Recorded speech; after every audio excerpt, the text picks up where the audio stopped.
नमस्कार, आपके साथ मैं हूं सुजाता कुकरेती। आप देख रहे हैं माइक ऑन है और आज जिन बड़ी खबरों पर आपके लिए माइक ऑन कर रही हूं, एक एक करके आपको बताती हूं। सबसे पहले बात होगी टीएमसी पर कब्जा प्लान रेडी हो गया है क्या?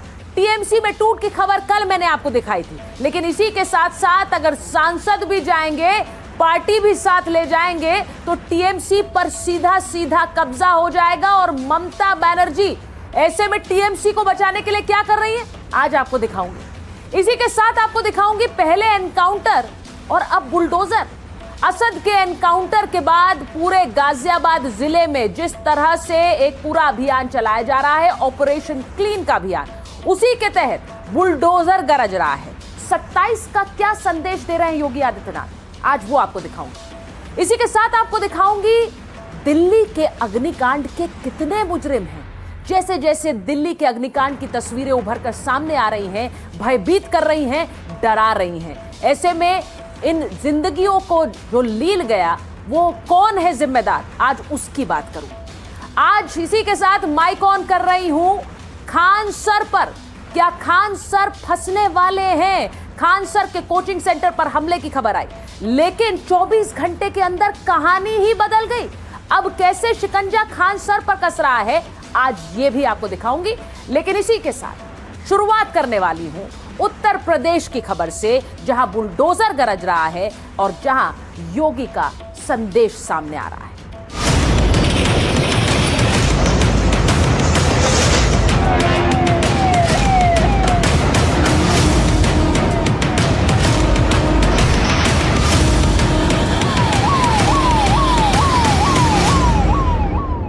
सबसे पहले बात करने वाली हूं सूर्या हत्याकांड के बाद योगी फोर्स के एक्शन की। आपको सबसे पहले तस्वीरें दिखाती हूं कि गाजियाबाद के खोड़ा में कैसे पुलिस ने आज फ्लैग मार्च किया है। मैंने आपको बताया था कि कैसे एक ऑपरेशन क्लीन यूपी में चला रहे हैं योगी आदित्यनाथ, और उसी फहरिस्त में ये तस्वीरें आज गाजियाबाद से आई। खोड़ा में ये फ्लैग मार्च हुआ है। पुलिस प्रशासन सख्त संदेश दे रहा है, आदेश दे रहा है कि यहां अब किसी तरह की गड़बड़ी नहीं चलेगी। जो हिस्ट्री शीटर्स हैं उन्हें एक एक करके जिस तरह से राउंड अप किया जा रहा है, उसकी ये तस्वीरें आप देखिए। कितनी तादाद में पुलिसकर्मी गाजियाबाद के खोड़ा में मौजूद हैं, इसमें महिला पुलिसकर्मी भी शामिल हैं। और ये सब यहाँ पर देखिए ड्रोन से भी निगरानी रखी जा रही है। ड्रोन के जरिए भी पूरे इलाके पर निगरानी की जा रही है, क्योंकि इसे क्राइम मुक्त बनाना है, क्राइम मुक्त बनाकर एक संदेश देना है। और इसीलिए ये पूरी कार्रवाई आज यूपी में हो रही है। तो आपने देखा किस तरह से पुलिसकर्मी गश्त कर रहे हैं। अब आपको बताती हूं कि 27 का एजेंडा योगी आदित्यनाथ कैसे सेट कर रहे हैं। सूर्या हत्याकांड के बाद पुलिस को बड़ी मुहिम चलाई जा रही है। पुलिस द्वारा खोड़ा में 1600 से ज्यादा अपराधियों की पहचान हुई। 1200 अपराधियों के घर पहुंचकर वेरिफिकेशन किया गया है। पुलिस को घर में सिर्फ 585 अपराधी मिले। अब जांच के दौरान 620 अपराधी घर में थे ही नहीं, यानी उनके घर पहुंचे लेकिन ये कहां थे पता नहीं है। 524 संदिग्ध अपराधी परिवार के साथ लापता हो गए। किराए पर रहने वाले ज्यादातर अपराधी वहां से भाग गए।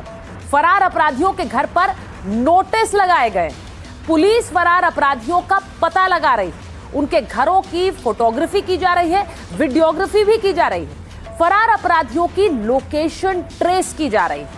अब पुलिस ने एक हिस्ट्री शीटर को हिरासत में भी लिया है। प्रशासन को 94 अवैध कंस्ट्रक्शन साइट्स का पता चला, यानी कि अवैध जहां निर्माण हुए हैं उनके बारे में पता चला है। अब इन्हें हटाने के लिए भी नोटिस लगाया गया है और जगह जगह कहा गया है कि आप अपने अवैध निर्माण खुद हटा लीजिए, वरना इन्हें बुलडोज कर दिया जाएगा। तो ये संदेश सिर्फ इसलिए कि अवैध निर्माण भी साफ हो और वहां जो क्राइम है वो भी साफ हो।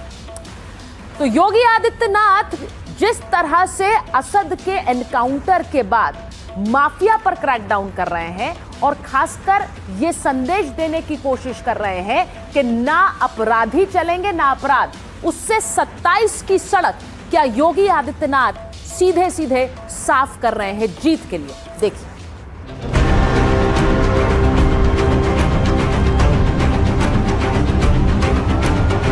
फ्लैग मार्च है वो लगातार खोरा इलाके में जो है वो देखने को मिल रहा है।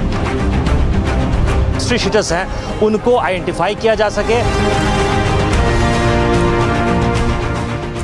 गाजियाबाद के खोड़ा में फिलहाल शांति है, लेकिन सूर्या मर्डर केस के बाद से ही जिस तनाव ने डेरा डाला है वो दिल्ली से सटे इस इलाके का पीछा छोड़ने को तैयार नहीं है। रात पुलिस के पहरे में होती है और सुबह बूटों की आवाज के साथ।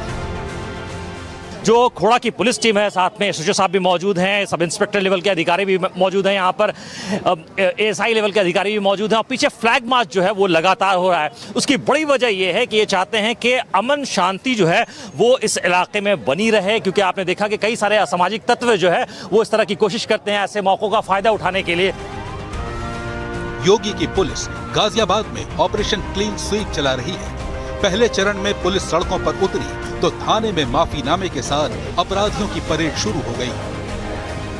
हम सभी यह शपथ लेते हैं भविष्य में किसी भी प्रकार की आपराधिक गतिविधि में संलिप्त नहीं रहेंगे।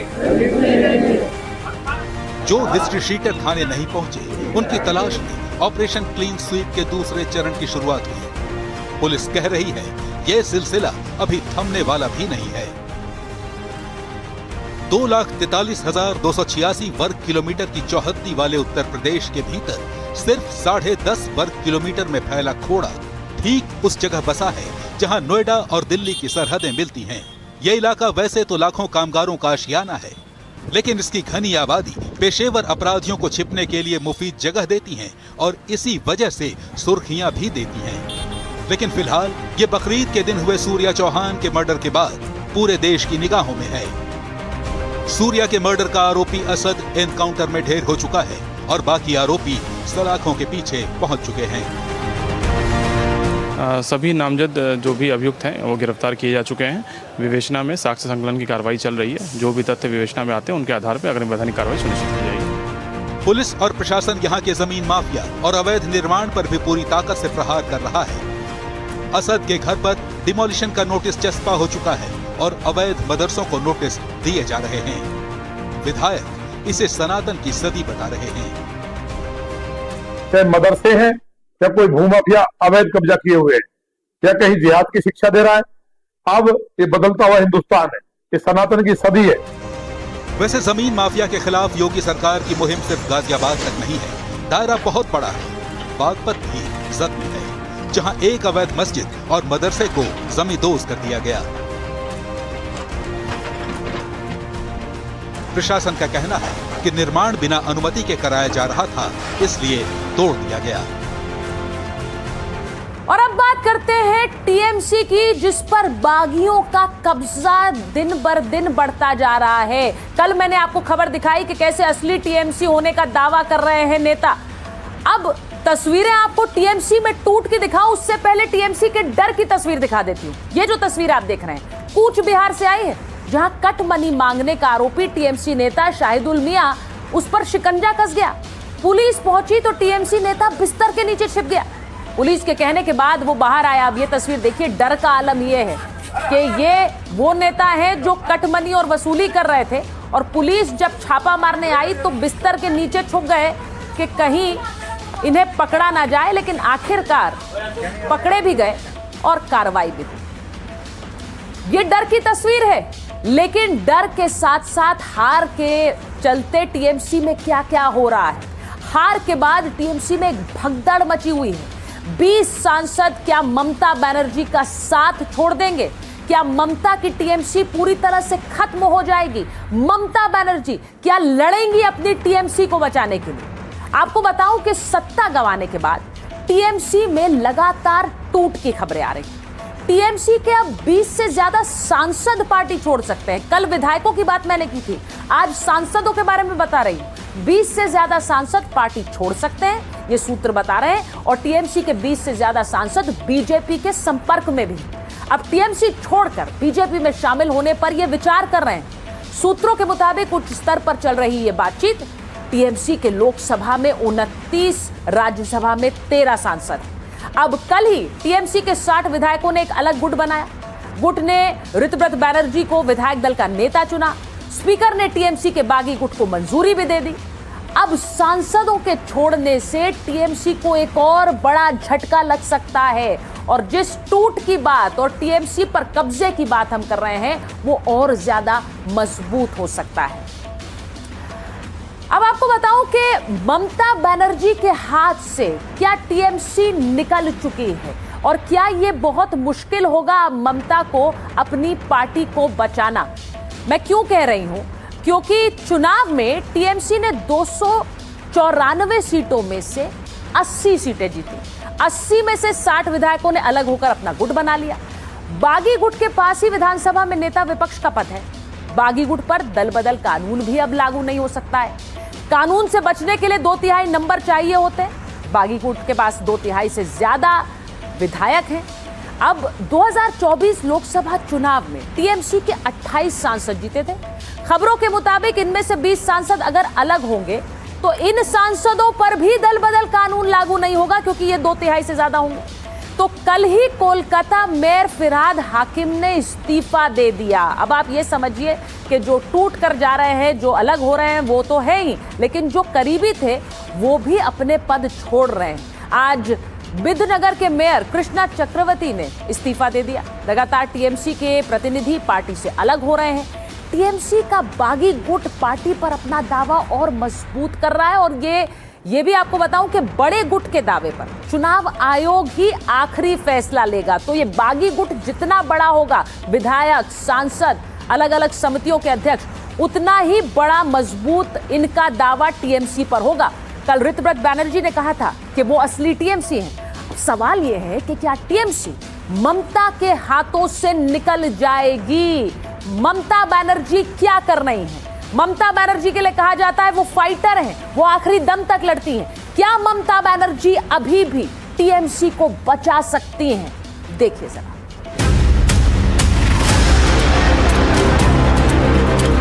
हम तो पहले से बोल चुके थे जिस दिन हारेगा पार्टी खत्म हो जाएगा। ममता बनर्जी असली तृणमूल है। बंगाल में इस वक्त एक ही सवाल है जो राजनीतिक गलियारों में गूंज रहा है कि क्या ममता तृणमूल कांग्रेस को बचा पाएंगी? क्या अपने नेताओं को एकजुट रख पाएंगी? क्योंकि इसकी कोशिशें ममता की ओर से जारी हैं। ममता टीएमसी को बचाने की जुगत में है, लगातार बैठकें कर रही हैं, लेकिन टीएमसी के अंदर आया तूफान थम नहीं रहा और अब धीरे धीरे तृणमूल में टूट की वजह भी सामने आ रही है। हार गया। उसके बाद जब हम लोग मीटिंग में गए थे, वहां पे सारे एमएलएस को बोला गया था कि अभिषेक के बारे में कोई कुछ नहीं बोल सकता है, वो बहुत अच्छा काम किया, सब खड़े होकर उसको स्टैंडिंग ओवेशन दो। ऐसे एमएलए जो एमएलए तब से जब अभिषेक बनर्जी शायद स्कूल में पढ़ते थे, उनको खड़े होकर स्टैंडिंग ओवेशन देना पड़ा। कहीं ना कहीं तो मन में लगेगा। सवाल है कि क्या अकेले अभिषेक की वजह से पूरी पार्टी टूटने की कगार पर पहुंच गई है? क्योंकि 4 मई को जब नतीजे आए जिसमें टीएमसी के 80 विधायक चुनकर आए थे और फिर 3 जून को 60 विधायकों ने टीएमसी से अलग होकर अपना गुट बना लिया। मतलब 1 महीने में ही टीएमसी टूट की कगार पर पहुंच गई और अब खबर है कि टीएमसी के 20 सांसद भी बीजेपी के संपर्क में हैं। धुरंधर पार्ट 1 है बंगाल विधानसभा, धुरंधर पार्ट 2 है देश का संसद। जो हालत है, इस हालत में तृणमूल कांग्रेस में कोई रहना नहीं चाह रहा है। इनके साथ जो बेइज्जती किया गया, इनके साथ इनको जो अपमान किया गया, इनके साथ जो थ्रेट कल्चर चलाया गया, जैसे धमकाया गया, चमकाया गया, जैसे भय का पूरा माहौल था, उसमें कोई नहीं रहना चाहता। ममता की पार्टी से निकाले गए हुमायूं कबीर भी दावा कर रहे हैं कि टीएमसी के सांसद बीजेपी के संपर्क में हैं। नहीं, नाम नहीं लूंगा, लेकिन मेरा को पास पता है जो लोग ये सब मुद्दा उठा रहे, जो बात कर रहे, तो अगले दिन लोकसभा में जो 29 एमपी है, 29 टीएमसी का जो एमपी है, उनको जो नेता चुना गया अभिषेक बनर्जी को, उनको खिलाफ भी ये मुद्दा उठाएगी। इधर टीएमसी में हो रही टूट को लेकर बीजेपी भी हमलावर है। जल्द ही टीएमसी के 2 टुकड़े होने का दावा किया जा रहा है। ममता बनर्जी असली तृणमूल है। ममता बनर्जी जिसने तृणमूल कांग्रेस को जन्म दिया, तृणमूल कांग्रेस का माँ जो है, वही असली तृणमूल कांग्रेस है। लुटेरों का दल था, आज पब्लिक दरवाजा तोड़ करके सामान निकाल रहा है। सोच सकते हैं किस ढंग से ये लोग राजनीति करते थे, क्या करते थे। तो लोग वहाँ बचकर भागना चाहते हैं, टीएमसी छोड़ करके। काउंसिलर रिजाइन कर रहे हैं, एमपी, पंचायत, जिला परिषद, सब लोग रिजाइन कर रहे हैं पार्टी छोड़कर। केवल पीसी और भातीजाई रह जाएंगे पार्टी में, और कुछ नहीं रहेगा। सभी टूट जाएगा। तृणमूल ये अनिवार्य था, तृणमूल का ये जो हाल होगा ये सभी का जानकारी था, ये सही हुआ, ये होना चाहिए था। जब दूसरा पार्टी को तोड़ रहे थे ममता बनर्जी, दूसरा एमएलए को तोड़ रहे थे, तब उनको सोचना चाहिए था। सवाल है कि क्या टीएमसी में टूट इस स्तर तक पहुंच जाएगी कि ममता के हाथों से ही पार्टी की कमान निकल जाएगी, या फिर ममता जिन्हें स्ट्रीट फाइटर कहते हैं वो अपनी पार्टी को इस तूफान से निकाल लाएंगी। Bureau report, NDTV India. अब आपको एक तस्वीर दिखाती हूँ। एक तरफ बागी गुट है जो कि ममता के खिलाफ खड़ा हो गया है, लेकिन वो ये कह रहे हैं कि ये हमारी मार्गदर्शन करते रहें। उस दूसरी तरफ बीजेपी के कार्यकर्ता कोलकाता में संदीपन साहा के खिलाफ नारेबाजी करने उतर गए। ये देखिए, ये बीजेपी के कार्यकर्ता हैं और ये कह रहे हैं कि भाई ये नेता जो बागी गुट के नेता हैं, हमारे नेता नहीं है। ये भले ही विरोध करके ममता बनर्जी से अलग हो रहे हो, लेकिन बीजेपी नहीं है ये, क्योंकि बार बार ये आरोप लगाए जा रहे हैं कि बीजेपी टीएमसी में फूट कर रही है, बीजेपी टीएमसी को तोड़ रही है। तो यहाँ बीजेपी कार्यकर्ता पहुंचे और इन बागी टीएमसी नेताओं के खिलाफ प्रदर्शन कर रहे थे।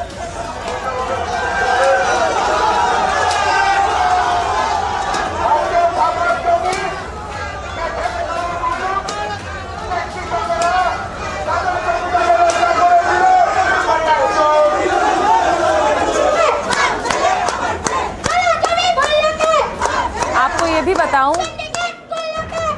तो सोचिए, चोर चोर के नारे लगा रहे हैं ये। अब बीजेपी नेता प्रियंका टिब्रेवाल भी इस प्रदर्शन में शामिल रही। क्या आरोप वो लगा रही हैं, जरा सुनिए।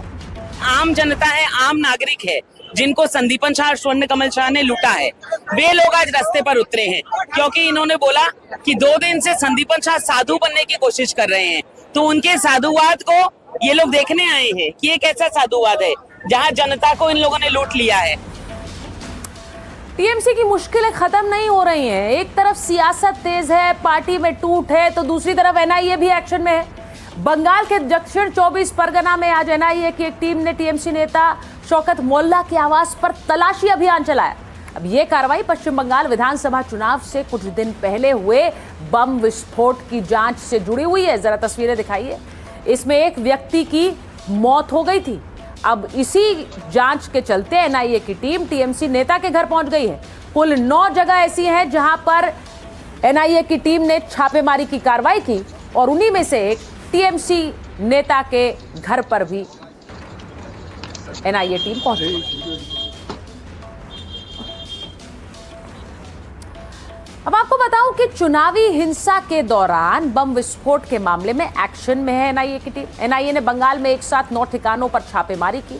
पूर्व टीएमसी विधायक शौकत मोल्ला आवास पर भी तलाशी ली गई। ब्लास्ट से जुड़े पूरे नेटवर्क का पता लगाया जा रहा है। 19 मार्च को बंगाल के भांगर इलाके में बम विस्फोट हुआ था। बम विस्फोट में एक व्यक्ति की मौत हो गई थी। एनआईए इस घटना को चुनावी हिंसा से जोड़कर देख रही है। दस्तावेज और डिजिटल सबूतों को खंगालने में जुटी हुई है एनआईए। भांगर ब्लास्ट केस में बहुत जल्द कई बड़े खुलासे हो सकते हैं। और अब बात आज की एक और बड़ी खबर की। राहुल गांधी के एक बयान से हड़कंप मच गया है। राहुल गांधी देश में आर्थिक सुनामी की बात कर रहे हैं। राहुल गांधी देश में इमरजेंसी की बात कर रहे हैं। अब नेता प्रतिपक्ष अगर देश में इमरजेंसी की बात करे तो इससे एक हड़कंप मच सकता है। मैं आपको सबसे पहले राहुल गांधी के उसी बयान के बारे में बताती हूं जिस पर देश में राजनीतिक गतिरोध भी बढ़ गया है। राहुल गांधी क्या कह रहे हैं, जरा उसको समझिए। राहुल गांधी क्या देश को डरा रहे हैं? देश की संस्थाओं के अंदर एक विद्रोह हो रहा है, ये कह रहे हैं राहुल गांधी। वो कह रहे हैं देश में एक विद्रोह का, रेबेलियन का माहौल बन गया है। मुख्य चुनाव आयुक्त मुझे मैसेज भेज रहे हैं। सीनियर जुडिशरी में विद्रोह के हालात हो गए, खुफिया सिस्टम में विद्रोह के हालात हो गए। राहुल बोल रहे हैं कि आर्थिक सुनामी आने वाली, आर्थिक संकट से लोगों का गुस्सा बढ़ रहा है। लोगों के गुस्से से सरकार भी डरी हुई। मोदी सरकार देश में एक इमरजेंसी लगा सकती है। 1 साल में मोदी पीएम नहीं रहेंगे, ये कह रहे हैं राहुल गांधी।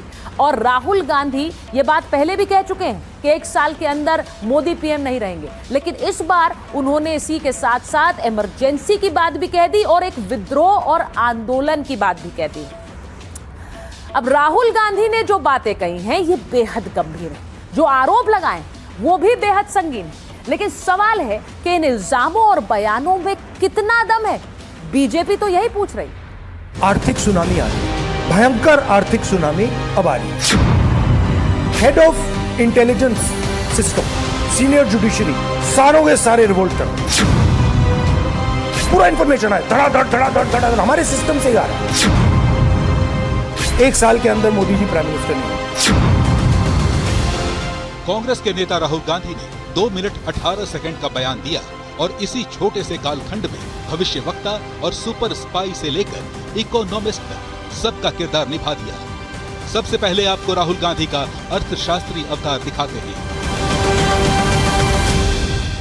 आर्थिक सुनामी आ रही है, भयंकर आर्थिक सुनामी अब आ रही है। प्राइसेस बढ़ रही हैं और ये अभी शुरुआत देखी आपने। ऐसी इकोनॉमिक क्राइसिस आएगी हिंदुस्तान में जो आपने अपने लाइफ में नहीं देखी होगी। दिल्ली के कांग्रेस मुख्यालय में बोल रहे राहुल ने इसके बाद केंद्र सरकार से लेकर देश तक की गति और दिशा दशा की व्याख्या की।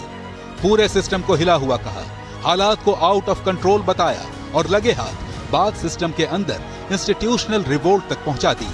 हिंदुस्तान के अंदर, सिस्टम के अंदर इंस्टीट्यूशनल रिवोल्ट हो रहा है। चीफ इलेक्शन कमिश्नर के मैसेजेस मेरे पास आ रहे हैं। Head of intelligence system, senior judiciary, सारों के सारे रिवोल्ट कर रहे हैं, इंफॉर्मेशन दे रहे हैं हमें, क्योंकि लोगों को दिख रहा है कि जनता का प्रेशर अब ऐसा भयंकर आएगा, अगर हम इस रास्ते पे चलते गए तो हमारे लिए रिस्क हो जाएगा। जनता में गुस्सा आ गया। आप क्या सोचते हो कि इलेक्शन कमिश्नर को डर नहीं लगेगा? कल क्या होने वाला है? राहुल गांधी यही नहीं रुके, देश को इमरजेंसी के तथाकथित आसन्न संकट की तस्वीर भी दिखाई।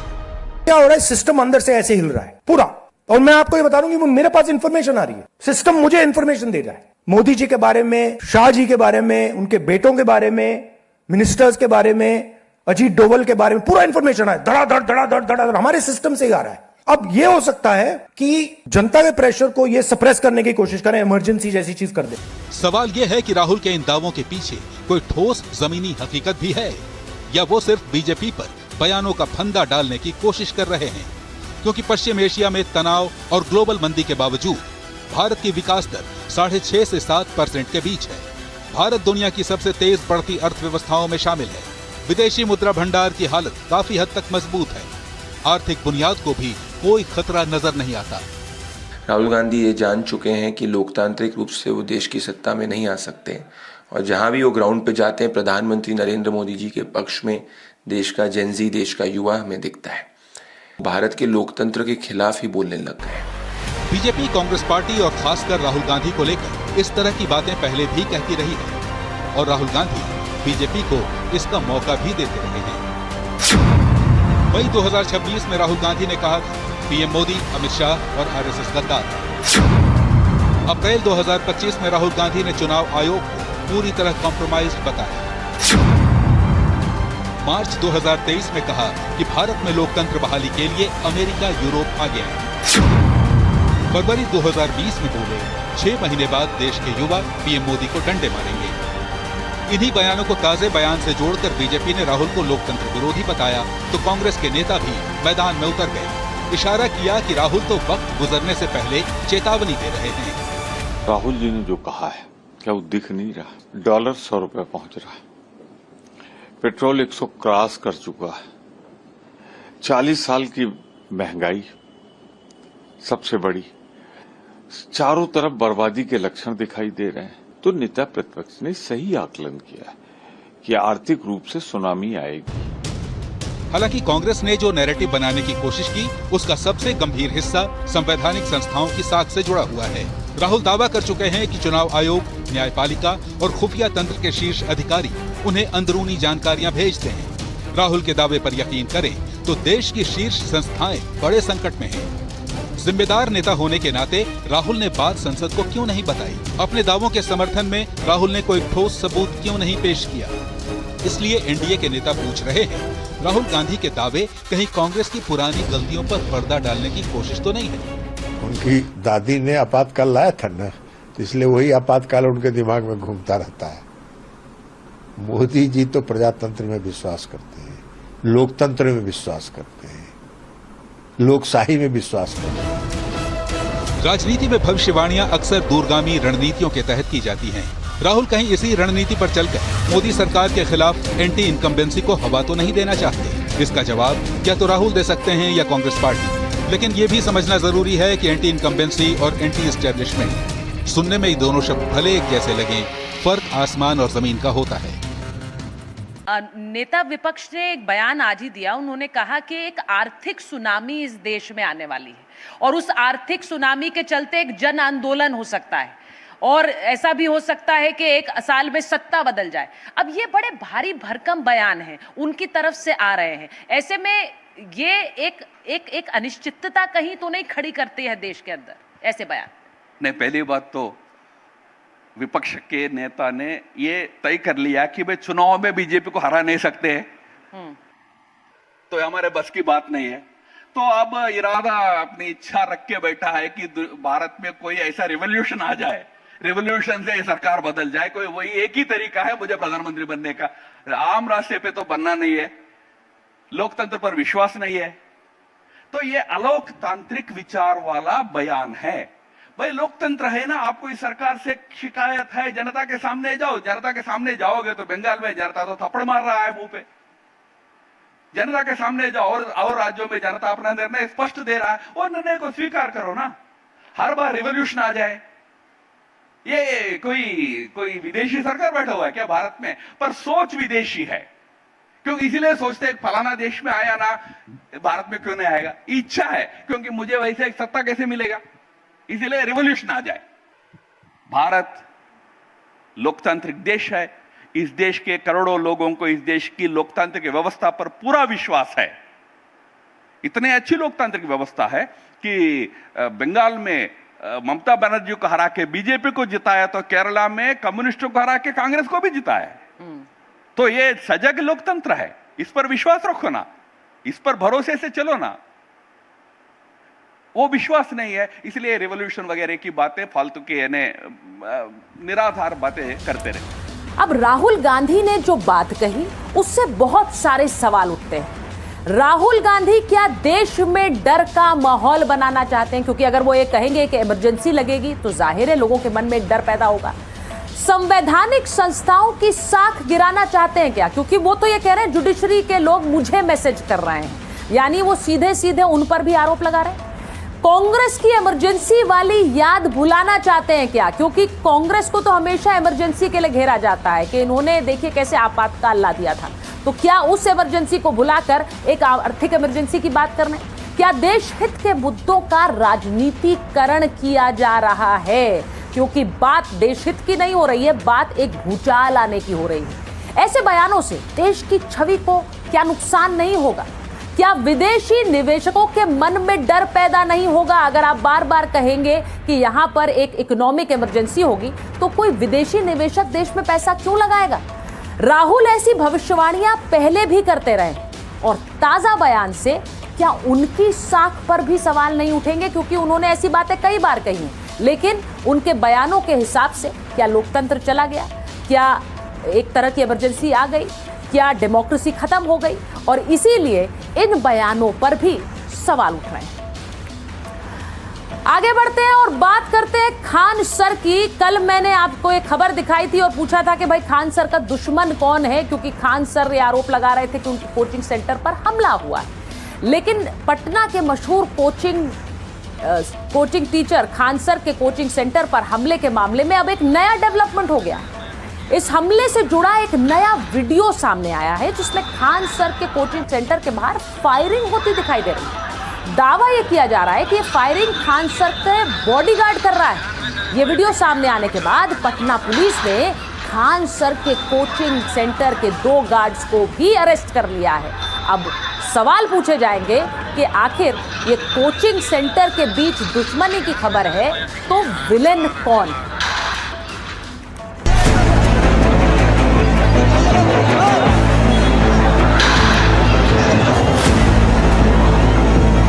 बगल की कोचिंग वाला है सबको पता है कौन हो सकता है। पटना में 2 जून की रात पहले खान सर के कोचिंग सेंटर के बाहर गार्ड से मारपीट, तोड़फोड़ और पथराव की खबर आई। इसके बाद 24 घंटे भी मुश्किल से बीते होंगे कि एक नया वीडियो सामने आया और मामले ने नया मोड़ ले लिया।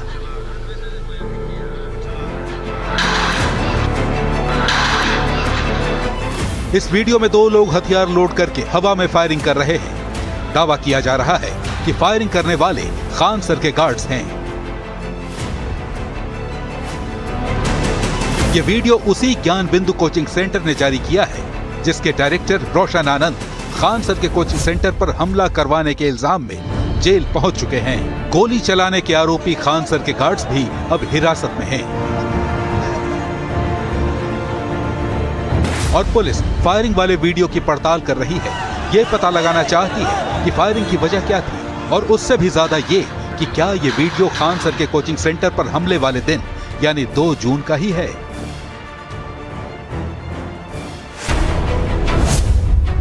खान सर का ग्लोबल स्टडीज और रोशन आनंद का ज्ञान बिंदु दोनों पटना के जाने माने कोचिंग सेंटर हैं। मुसल्लपुर इलाके में एक ही कैंपस में चलते हैं और कहा जाता है कि दोनों के बीच रंजिश भी पुरानी है, जिसकी झलक सड़कों पर भी दिखाई पड़ रही है।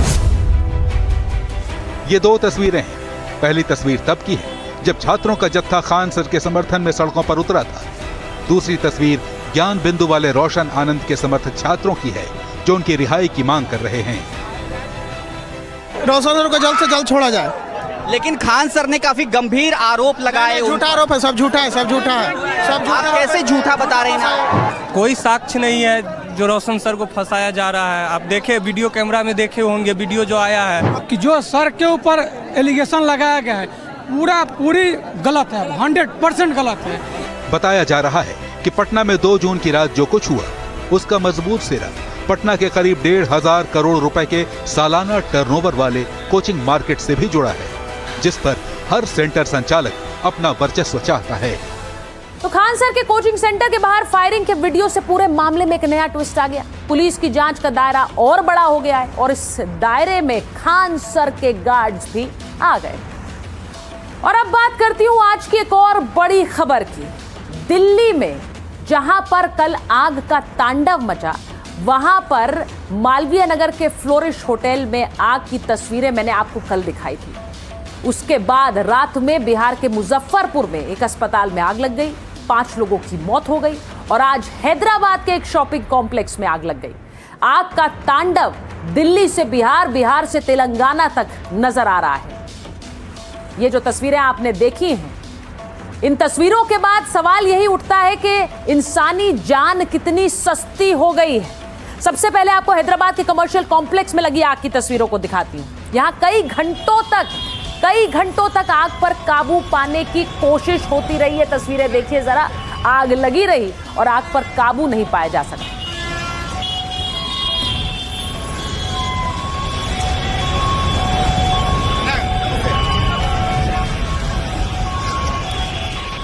तो ये हैदराबाद की तस्वीरें जहां एक तरफ आपको दिखा रही हूं, वहीं दूसरी तरफ आपको दिखाती हूं मालवीय नगर, दिल्ली के मालवीय नगर के एक होटल में जब आग लगी।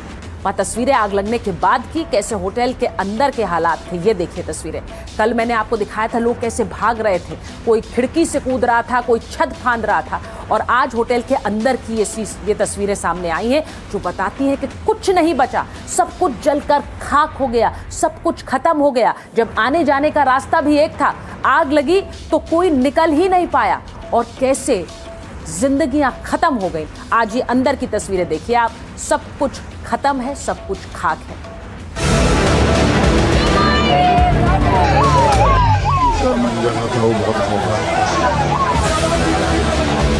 वहाँ कम से कम 7 से 8 लोग मिले थे जो जल चुके थे और मतलब हाँ सारे मृत थे। कल इन तस्वीरों ने पूरे देश को हिला दिया।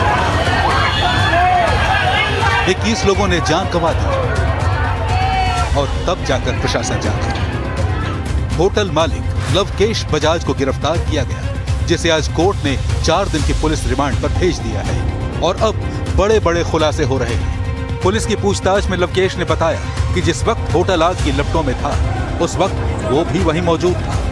उस होटल के सामने से गुजरा भी लेकिन रुका नहीं। लवकेश का कहना था कि वो डर गया था और इसी डर की वजह से अपने घर भी नहीं गया।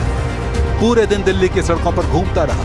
लेकिन कहानी सिर्फ इतनी नहीं है। जितना इस हादसे के लिए जिम्मेदार लवकेश है, उतना ही जिम्मेदार है ये सिस्टम, क्योंकि न तो उसके पास लाइसेंस था, 6 की जगह 25 कमरे बना लिए। इसके बाद भी प्रशासन ने कोई कार्रवाई नहीं की, हादसे का इंतजार करता रहा।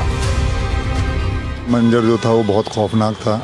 जब हम अंदर घुसे तो हमने देखा बेसमेंट से ही हमने अंदर घुसे, हम fire fighting and Delhi police के साथ। जैसे ही हम अंदर घुसे तो एक 25 ईयर ओल्ड लड़की थी जो रिसेप्शन के पास पूरी जल चुकी थी, जिसके दोनों हाथ और पैर अकड़े हुए थे, जिसको सबसे पहले हमने बाहर निकाला, वो ब्रॉड डेड थी। सबसे पहले जब बेसमेंट में ही घुसे थे, सबसे पहले एक्सिस वहीं का मिल पाया था, जिसको जो शटर बंद था, जिसको कटर से कट करके और अंदर गए थे, क्योंकि एक्सिस वहीं का मिल पाया था, क्योंकि ग्राउंड फ्लोर पे आग थी।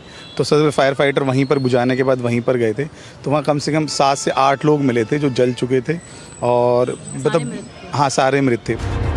दमकल और जांच एजेंसियों को होटल के कई कमरों से इलेक्ट्रॉनिक चूल्हे और कुकिंग हीटर मिले हैं। पता चला है कि जो विदेशी नागरिक लंबे समय से इस होटल में ठहरे हुए थे, वो कमरों के अंदर ही खाना बनाने के लिए इन उपकरणों का इस्तेमाल कर रहे थे।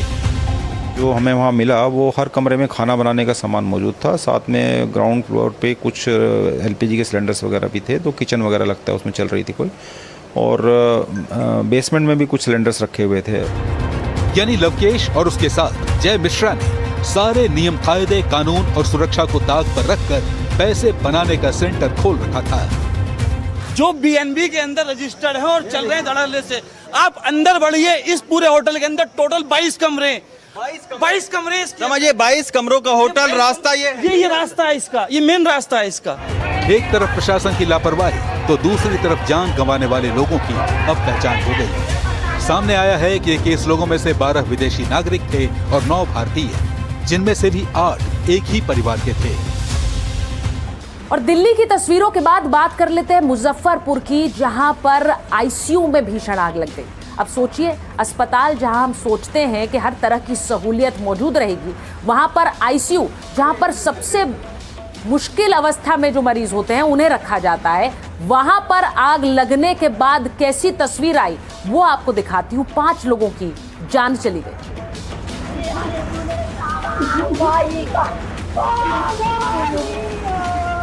माइक ऑन है में आज के लिए फिलहाल इतना ही, और आपसे मुलाकात होगी एक बार फिर कल रात 8 बजे।